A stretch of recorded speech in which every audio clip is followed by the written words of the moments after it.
மீனாட்சி பதிப்பகம் வழங்கும் சுருக்கெழுத்து ஒலிநாடா. தமிழ் சுருக்கெழுத்து உயர்வேகம் நிமிடத்திற்கு 120 வார்த்தைகள். பிப்ரவரி 2025. 2ஆம் தாள் சுருக்கி வரையும் பகுதி. குரல் கொடுத்துள்ளவர் மதுரை கூக்கி ஜெயபாலன். Ready, comments. சட்டமன்ற பேரவையில் வரவு செலவு திட்ட பொது விவாதத்தில் உறுப்பினர் ஆற்றிய உரை வருமாறு. மாண்புமிகு பேரவை தலைவர் அவர்களே, நிதிநிலை அறிக்கை மீதான இந்த விவாதத்தில் பேச அனுமதித்த தங்களுக்கு முதற்கண் நன்றி தெரிவித்துக் கொள்கிறேன். முதலில் எனது தொகுதியில் உள்ள மலைவாழ் மக்களின் நலன் குறித்து பேச விரும்புகின்றேன். பழங்குடி மக்கள் அழிவின் விளிம்பிலிருந்து காக்கப்பட வேண்டும் எனில் அவர்கள் வாழும் மலைப்பகுதிகளில் அவர்களுக்கு வீடு அமைக்க பட்டா வழங்கப்பட வேண்டும். எனவே ஏற்கனவே உள்ள அரசாணைகளை தளர்த்தி அவர்களுக்கு வனப்பகுதிகளில் வீட்டுமனை பட்டா வழங்க சிறப்பு திட்டம் கொண்டு வர வேண்டுமென்று கேட்டுக்கொள்ள ஆசைப்படுகின்றேன். இரண்டாவதாக, வனத்துறையின் சார்பில் யானை வழித்தடங்கள் அமைக்கும் போது ஆதிவாசி மக்களின் கிராமங்கள் பாதிக்காத வகையில் அமைக்க வேண்டுமென்று சொல்லிக்கொள்ள விரும்புகிறேன். காரணம், இந்த ஏழை எளிய மக்களின் வாழ்வாதாரம் காடுகளை சார்ந்துள்ளது.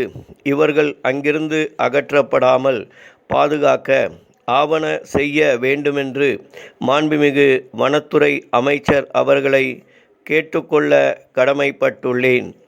அடுத்தபடியாக, தேயிலை தோட்ட தொழிலாளர் குறித்து கோரிக்கை ஒன்றை அரசின் கவனத்திற்கு கொண்டுவர கடமைப்பட்டுள்ளேன். அதாவது, அவர்கள் பறிக்கும் பச்சை தேயிலைக்கு வழங்கப்படும் மானியம் சுமார் 30% தொழிலாளர்களுக்கு மட்டுமே கிடைக்கிறது. எனவே இந்த அரசு தாயுள்ளத்தோடு அனைத்து தோட்ட தொழிலாளர்களுக்கும் மானியம் கிடைக்க வழிவகை செய்ய வேண்டும் என்று இந்த சந்தர்ப்பத்தில் வேண்டிக் கொள்கிறேன்.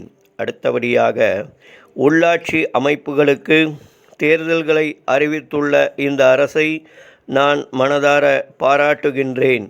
அதே சமயம் ஒன்றியம், பேரூராட்சி மற்றும் நகராட்சி தலைவர் பதவிகளுக்கு நேரடி தேர்தல் முறையை கொண்டு வர வேண்டுமென்று வலியுறுத்தி கூற விரும்புகின்றேன். அப்போதுதான் அவர்கள் எந்தவித கட்டுப்பாடுகளும் இன்றி மக்களுக்காக பணியாற்ற முடியும் என்பதை குறிப்பிட விரும்புகிறேன். தலைவர் அவர்களே, அடுத்து மருத்துவத்துறையில் அனைத்து மாவட்ட மருத்துவமனைகளுக்கும் தற்போது அவசர ஊர்திகள் வழங்கப்பட்டுள்ளதை இந்த சந்தர்ப்பத்தில் வரவேற்க கடமைப்பட்டுள்ளேன். அதே நேரத்தில் அதில் பணியாற்றும் தொழிலாளர்களின் பணியினை நிரந்தரமாக்க வேண்டுமென்று இந்த மாமன்றத்தின் வாயிலாக அமைச்சர் அவர்களை கேட்டுக்கொள்கிறேன். அடுத்ததாக, பள்ளிக்கல்வித்துறை குறித்து மாண்புமிகு முதலமைச்சர் அவர்களின் கவனத்திற்கு 1-2 கருத்துக்களை கொண்டு வர விரும்புகின்றேன். சமீபத்தில் சமச்சீர் கல்வி குறித்த உச்ச நீதிமன்ற தீர்ப்பின் அடிப்படையில் நடவடிக்கை எடுக்கப்படும் என முதலமைச்சர் அவர்கள் அறிவித்துள்ளார்கள். அதன்படி புதிய கல்விக் கொள்கை ஆவணத்தை விரைவில் வெளியிடுமாறு அரசை வேண்டி விரும்பி கேட்டுக்கொள்ள கடமைப்பட்டுள்ளேன். மேலும் ஆரம்பப்பள்ளி ஆசிரியர்கள் குறித்த கோரிக்கையினை அரசின் கவனத்திற்கு கொண்டு வருகிறேன்.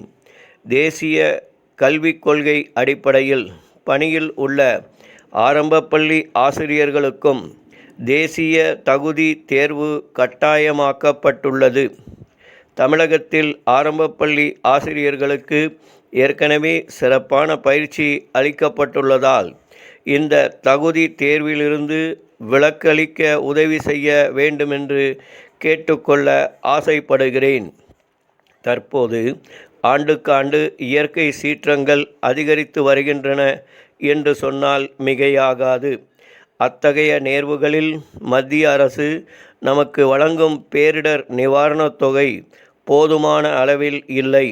எனவே இந்த அரசு மத்திய அரசுடன் கலந்து பேசி கூடுதல் தொகை பெற வேண்டுமென்று உறுதியாக சொல்ல விரும்புகிறேன். தமிழகத்தில் பட்டம் பெற்று அரசிடம் பதிவு செய்து வேலைக்காக லட்சக்கணக்கானோர் காத்திருக்கிறார்கள். அவர்களுக்கு நிரந்தர அரசு பணி அளித்திட சிறப்பு தேர்வுகளை நடத்த கோரி அவையில் உரையாற்ற வாய்ப்பளித்த பேரவைத் தலைவர் அவர்களுக்கு நன்றி தெரிவித்து அமர்கின்றேன். ஸ்டாப்.